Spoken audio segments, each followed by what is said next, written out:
પેલા તાવ હતો, તાવ સારો થઈ ગયો, પછી એને પેટમાં દુખાવો ચાલુ થઈ ગયો, પછી છે ને પેટમાં દુખાવો ચાલુ થઈ ગયો તો એ ડોક્ટરને કીધું કે સર એને બહુ પેટમાં દુખાવો છે તો સોનોગ્રાફી કરાવો. તો એ લોકો છે ને સોનોગ્રાફીની પરમિશન નહીં આપી, આખી રાત એ છે ને પેનમાં જ હતો.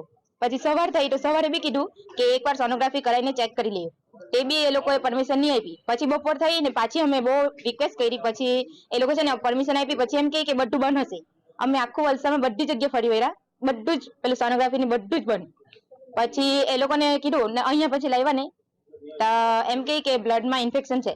ને પેલા જયારે મેં પૂછેલું ને તો બ્લડમાં ઇન્ફેક્શન છે એવું બોલેલા જ નહીં એ લોકો. તો અમે ખાલી એટલું જ માંગીએ કે ખાલી ડોક્ટર અહીંયા આવીને પોતાની ભૂલ સ્વીકારે, બસ.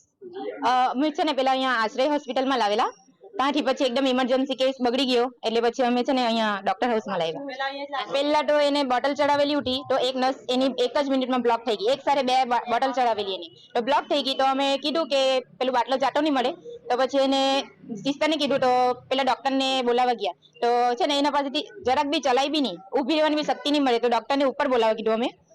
છતાં ડોક્ટર છે ને એમ કે સેકન્ડ ફ્લોર પર બોલાવો. તો અમે કીધું કે વ્હીલચેર જોઈએ છે તો સુવિધા નથી, એમ વ્હીલચેરની સુવિધા જ નથી.